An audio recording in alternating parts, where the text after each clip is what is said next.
कक्षा 10वीं 11वीं 12वीं गणित कृषि संकाय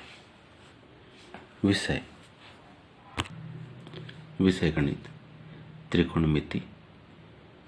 निम्न को सिद्ध कीजिए। सर्व समीकरण है sin square theta plus cos square theta equal to 1। दूसरा sec square theta minus tan square theta बराबर इसे 1। cosec square theta minus cot square theta बराबर इसे 1। इसको सिद्ध करने के लिए एक हमने समकोण त्रिभुज बनाया। मान लो त्रिभुज ABC में B 90 डिग्री है, C थीटा है, तो ऐसी कंडीशन में AB लंब हो जाएगी, BC आधार हो जाएगी और AC कर्ण हो जाएगी। तो समकोण त्रिभुज ABC में इसके हल में लिखेंगे समकोण त्रिभुज ABC में बोधायन पाइथागोरस प्रमेय। बोधायन पाइथागोरस प्रमेय द्वारा पाइथागोरस से सैकड़ों वर्ष पूर्व बोधायन ने इस प्रमेय को प्रूव किया था, इसलिए हम इसको कहते हैं बोधायन पाइथागोरस प्रमेय द्वारा। क्या होता? कर्ण की घात 2 बराबरी से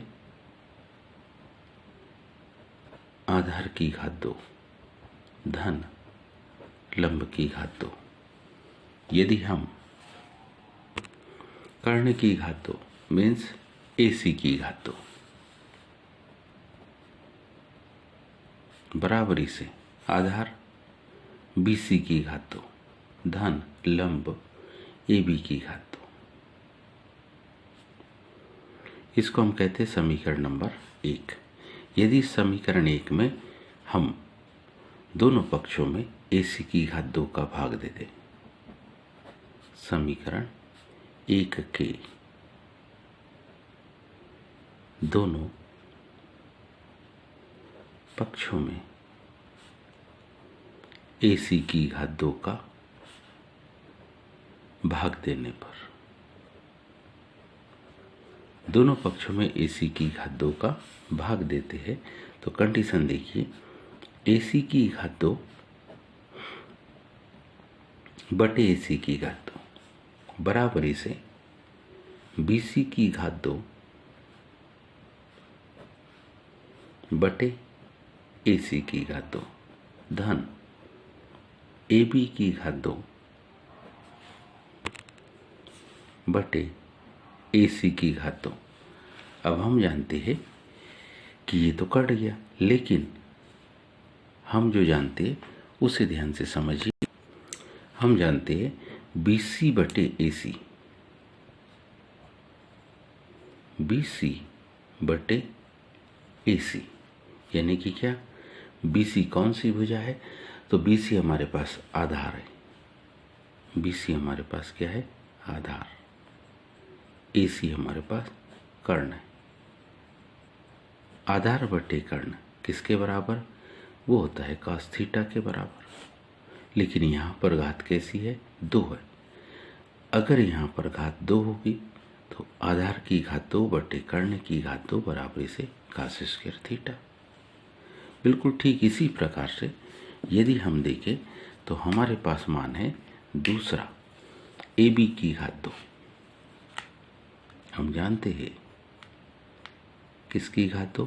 AB की घात 2 बटे AC की घात 2। इसका मतलब लंब की घात 2 बटे कर्ण की घात 2 मतलब sin स्क्वायर थीटा। तो ये दोनों मान यहाँ पर हम प्रतिस्थापित कर देंगे। AC की घात 2 से AC की घात 2 तो कट गया, तो आ गया 1 बराबरी से cos square theta plus sin square theta.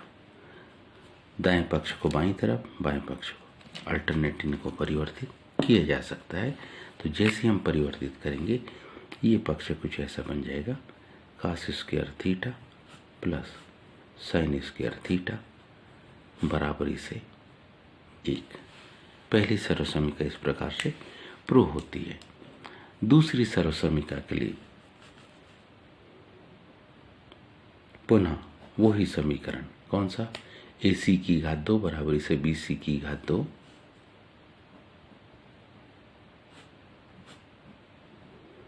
BC की घात 2 धन AB की घात 2। कौन सा समीकरण लिया, समीकरण 1 द्वारा। अभी अपन ने किसका, कर्ण की घात 2 का भाग दिया था। मान लो अब हम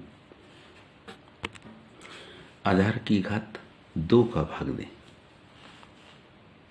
तो अब हम क्या लिख रहे हैं, समीकरण के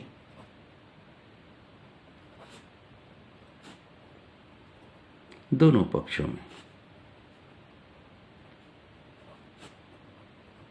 किसका, BC की घात 2 का भाग देने पर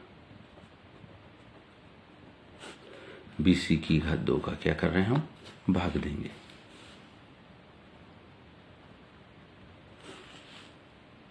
ये बन गया AC की घात 2 बटे BC की घात 2 बराबरी से BC की घात 2 बटे BC की घात 2 धन AB की घात 2 बटे BC की घात 2।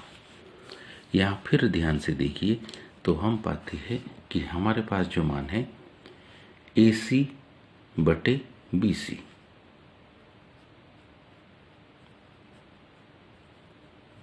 यानी AC हमारे पास क्या है, कर्ण, BC हमारे पास क्या है, आधार। AC की घात 2 बटे BC की घात 2 मतलब कर्ण की घात 2 बटे आधार की घात 2, ये तो सेक स्क्वायर थीटा का मान है। इसी प्रकार से यदि हम देखें तो AB मतलब लंब और BC मतलब आधार।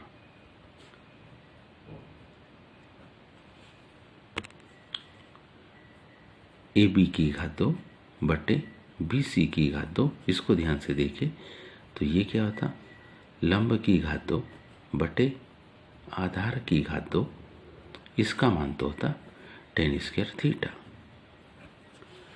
तो कहने का मतलब है इसकी जगह पर सेक स्क्वायर थीटा, इसकी जगह पर tan स्क्वायर थीटा, और ये तो कट के 1 हो जाएगा। तो इससे एक सर्वसमीका बनेगी। इससे सर्वसमीका मिलती है हमको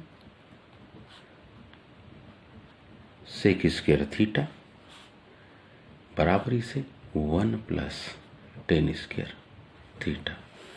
यदि हम क्या करें, यदि हम tan स्क्वायर थीटा को दाहिनी ओर से बाईं तरफ ले आए तो इससे हमको जो प्रूव करना था वो दूसरी सर्वसमीका मिल जाती। मतलब क्या मिल जाएगी, sec square theta minus tan square theta equals to 1।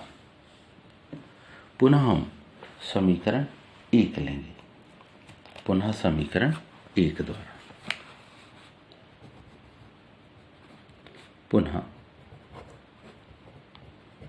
समीकरण 1 क्या है, AC की घात 2 बराबरी से BC की घात 2 धन AB की घात 2।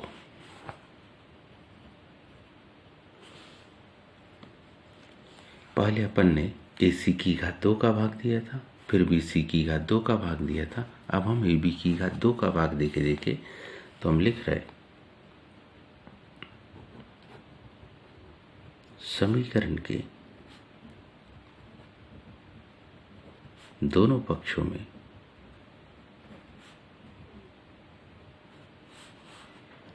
AB की घात 2 का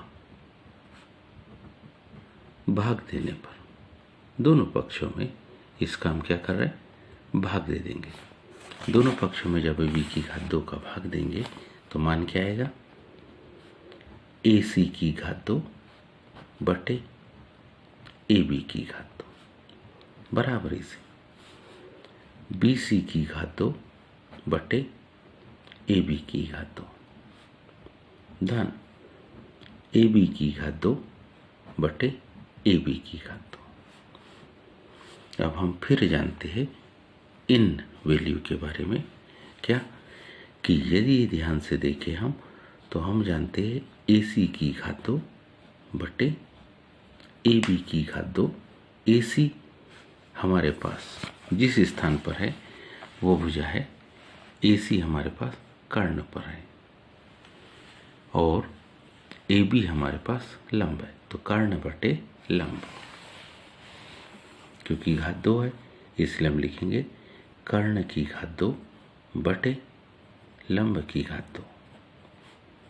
इसका हल देखिए तो ये तो कोसेक स्क्वायर थीटा का मान है, कोसेक स्क्वायर थीटा। बिल्कुल ठीक ऐसा ही यदि हम देख रहे बी सी बटे ए बी, हम ध्यान से देखें बी सी की घात 2 बटे ए बी की घात 2, तो बी सी की घात 2 बटे ए बी की घात 2 को देखिए तो बी सी हमारे पास आधार है और ए बी हमारे पास क्या है, लंब है। तो क्या आधार की घात 2 बटे लंब की घात 2, ये मान हो गया।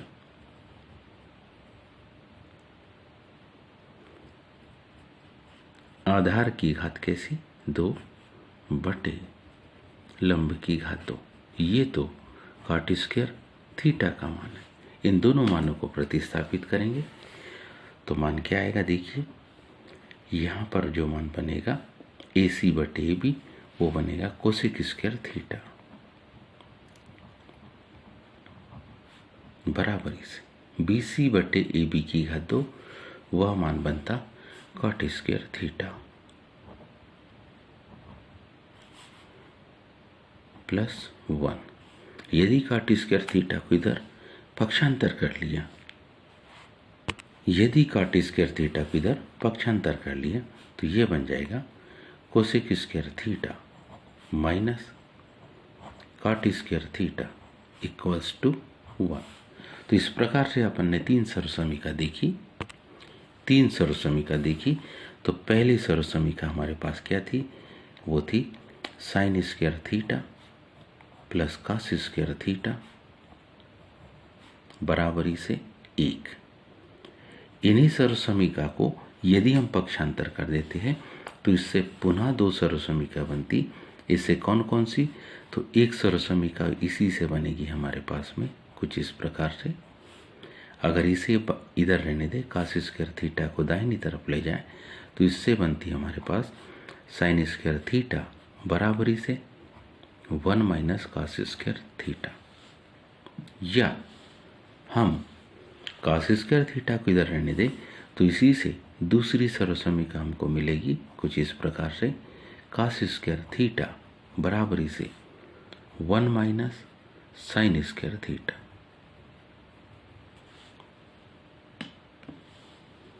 दूसरी जो सर्वसमीका अपने को मिली, दूसरी सर्वसमीका को देखिए तो दूसरी सर्वसमीका थी सेक square theta.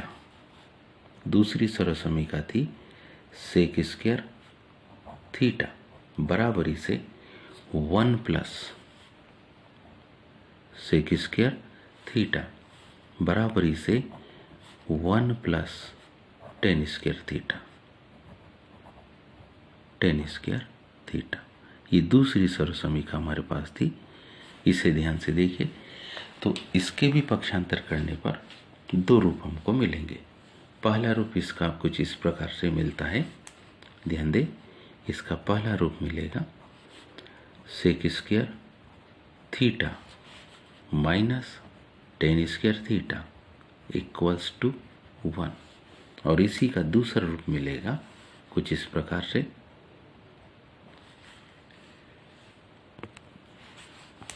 Sec square theta minus 1 equal to tan square theta. तीसरी सर्वसमीका हमारे पास कुछ इस प्रकार से थी। तीसरी सर्वसमीका जो अभी अपन ने सिद्ध की वो हमारे पास थी cosec square theta equal to cot square theta plus 1। इस सर्वसमीका को भी जब हम पक्षांतर करते हैं तो पक्षांतर करने से इसके विभिन्न रूप, पहला ये मिलेगा क्या, cosec square theta minus cot square theta बराबरी से 1। और इसी से इसका दूसरा रूप मिलेगा कुछ इस प्रकार से, cosec square theta -1 equal to cot square theta. उम्मीद है आप सबको ये समझ में आया होगा। आज के लिए इतना ही। शेष कल। धन्यवाद।